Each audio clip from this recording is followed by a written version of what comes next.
আজ সেই কাঙ্ক্ষিত দিন যেদিন প্রধানমন্ত্রী ভারতের সঙ্গে ভারতের প্রতিনিধি হিসেবে দীনেশ ত্রিবেদী তার সঙ্গে বৈঠক করছেন।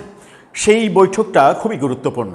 এই বৈঠকটা গুরুত্বপূর্ণ দুই দেশের সম্পর্কের ক্ষেত্রে, এবং এই বৈঠকটা তিনি যখন করছেন তখন বৈঠকের ফলাফল কি হচ্ছে সেদিকে সবারই নজর রয়েছে। সেরকম প্রেক্ষাপটকে সামনে রেখে গত রাতে গণমাধ্যমে যে ব্যাপারটা এসেছে, দীনেশ ত্রিবেদী তিনি কি মনে করছেন এই বৈঠককে নিয়ে এবং দুই দেশের সম্পর্ক নিয়ে তিনি কি মনে করছেন সেটা খুবই ইম্পর্টেন্ট। তিনি যে মন্তব্যটা করেছেন সেই মন্তব্যটাও খুব ইম্পর্টেন্ট। আর সেই মন্তব্যের বাস্তবায়ন করতে হলে আমাদের প্রধানমন্ত্রী তারেক রহমানকে পজিটিভ সিদ্ধান্ত নিতে হবে। কি সেই পজিটিভ সিদ্ধান্ত হবে কি সেটা, নাকি প্রফেসর ইউনূসের আমলে যেভাবে প্রফেসর ইউনূসকে নানাভাবে নানা দিক থেকে প্রভাবিত করার চেষ্টায় সফল হয়েছিল নানা পক্ষ, ভারতকে শত্রুতে পরিণত করার যে মেটিকুলাস ডিজাইন করা হয়েছিল সেরকমভাবেই বর্তমান প্রধানমন্ত্রীকেও হয়তো ভুলভাল বোঝানোর চেষ্টা থাকতে পারে। সেই চেষ্টাগুলো যেন সফল না হয় সেই প্রত্যাশা তো আমাদের থাকবে। চলুন দীনেশ ত্রিবেদী এই ব্যাপারে কি বলছেন। প্রধানমন্ত্রীর সঙ্গে দীনেশ ত্রিবেদীর বৈঠকের প্রাক্কালে এই মন্তব্যটা যখন খুবই ইম্পর্টেন্ট, তখন সেটা নিয়ে একটু আলোচনা করে বোঝার চেষ্টা করি। এই ভিডিওতে থাকবেন পলিটিক্স টিভির নিয়মিত আয়োজনে।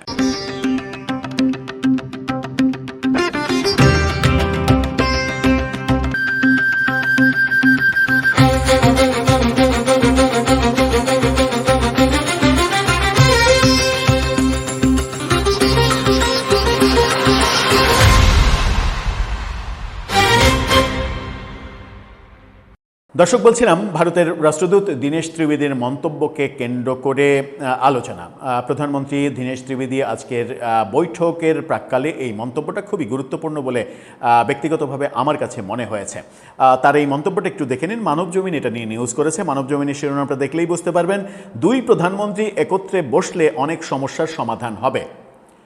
দুই প্রধানমন্ত্রী মানে তারেক রহমান এবং নরেন্দ্র মোদী, তারা দুজন যদি একত্রে বসেন তাহলে অনেক সমস্যার সমাধান হয়ে যাবে। তার মানে একদিকে তিনি যেমন বলছেন যে অনেক সমস্যা রয়েছে, তেমনি তিনি বলছেন যে তার সঙ্গে প্রধানমন্ত্রীর বৈঠক কিংবা তার সঙ্গে পররাষ্ট্রমন্ত্রীর বৈঠকে এগুলো সমাধান হবে না, এবং তিনি বলছেন যে তারেক রহমানকে মোদির সঙ্গে বসতে হবে।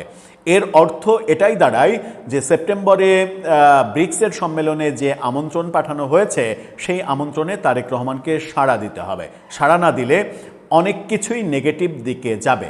ব্যাপারগুলো সেরকমই মনে হয় তার মন্তব্যে। চলুন একটু ভেতরে ঢুকে। বাংলাদেশ এবং ভারতের প্রধানমন্ত্রী একসঙ্গে আলোচনায় বসলে দুই দেশের অনেক সমস্যার সমাধান হবে বলে তিনি বলছেন। রাজধানীর যমুনা ফিউচার পার্কের ভারতীয় ভিসা আবেদন কেন্দ্রে শিশুদের জন্য খেলার জায়গায় উদ্বোধন শেষে সাংবাদিকদের প্রশ্নে তিনি এই কথা বলেন। এদিকে ২৪-এর গণ অভ্যুত্থানের পর দুই দেশের হারানো সম্পর্ক পুনরুদ্ধারের বিশেষ অ্যাসাইনমেন্টে ঢাকায় আসা ভারত সরকারের এই দূত গতকালকে দুপুরে পররাষ্ট্রমন্ত্রীর সঙ্গেও বৈঠক করেছেন। ক্ষমতাচ্যুত সাবেক প্রধানমন্ত্রী শেখ হাসিনা ইস্যুতে দুই দেশের সম্পর্ক আবার গরম হতে শুরু করেছে। গরম তো না, আসলে শীতল হতে শুরু করেছে। সেই শীতলতাতে উষ্ণতা আসবে কিনা সেটা একটা বড় ব্যাপার, এবং সেই টানাপোড়েন তৈরি যেটা হয়েছে তা লাঘবে ত্রিবেদীর এই বার্তা ইতিবাচক ইঙ্গিত দিচ্ছে বলে মনে করা হচ্ছে। অর্থাৎ ত্রিবেদী একটা বার্তা দিচ্ছেন যে নরেন্দ্র মোদীর সঙ্গে যদি তারেক রহমান বসেন তাহলে সব সমস্যার সমাধান হয়ে যেতে পারে। সমস্যা কি রয়েছে? সমস্যা, একটা বড় সমস্যা শেখ হাসিনাকে কেন্দ্র করে সমস্যা। শেখ হাসিনার সাম্প্রতিক দেশে ফিরে আসার ঘোষণা একটা বড় সমস্যা। শেখ হাসিনা দিল্লিতে বসে যে সংবাদ সম্মেলন করলেন, পৃথিবীর তাবৎ গণমাধ্যম সেটা ফলাও করে প্রচার করলো, রয়টার্সের মতো গণমাধ্যম সেটা লাইভ করলো। এই ঘটনাগুলো বলে দেয় যে পৃথিবীর কাছে এখন শেখ হাসিনা অনেক ইম্পর্টেন্ট। সেই ইম্পর্টেন্ট ব্যাপারটা বাংলাদেশের একটা নির্দিষ্ট পক্ষের কাছে কিংবা বর্তমান সরকারের কাছেও খুবই বিব্রতকর। শেখ হাসিনা যদি দেশে ফিরে আসেন তাকে ফাঁসির দড়িতে ঝোলানো সরকারের জন্য অনেক কঠিন কাজ। কারণ আওয়ামী লীগের কিছু ফেলেও যদি দেন তাও 30% সমর্থন এদেশে রয়েছে।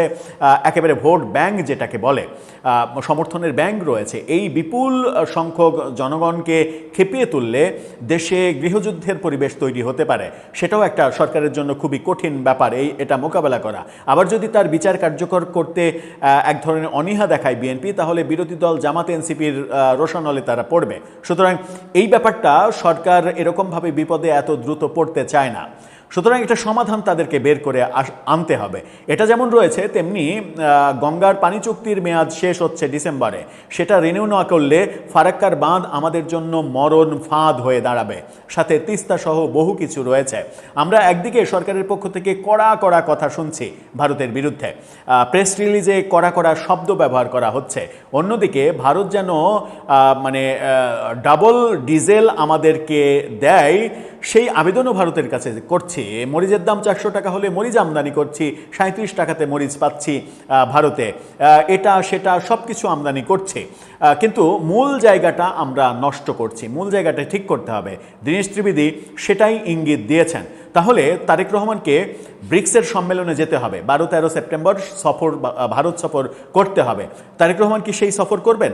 আজকের মিটিংয়ে সেরকম ফলাফল কি আসবে যে দীনেশ ত্রিবেদীকে জানানো হলো তারেক রহমান ব্রিক্সের সম্মেলনে যাবেন এবং সেই সম্মেলনের বাইরে নরেন্দ্র মোদীর সঙ্গে একান্তে তার বৈঠক হবে, সেই বৈঠক থেকে এই সমাধান আসবে?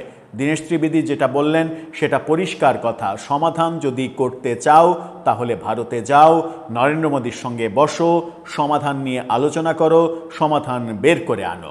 সেই পথে বিএনপি সরকার কি এগোবে? আমার মনে হয় যে বিএনপি সরকারকে মানে যাতে না এগোয় তার জন্য মন্ত্রণা দেওয়ার লোকের অভাব নেই। কিন্তু মনে রাখতে হবে, ভারত এমন একটা প্রতিবেশী যে প্রতিবেশীটা আমাদের পুরো স্থল ভাগ জুড়ে আমাদেরকে ঘিরে রেখেছে। সুতরাং এমন একটা পরিবেশ, এমন একটা প্রতিবেশীর সাথে কোনোভাবেই বন্ধুত্বের পরিবর্তে শত্রুতার সম্পর্ক করা যাবে না, যাবে না, যাবে না। এটাই ফাইনাল কথা।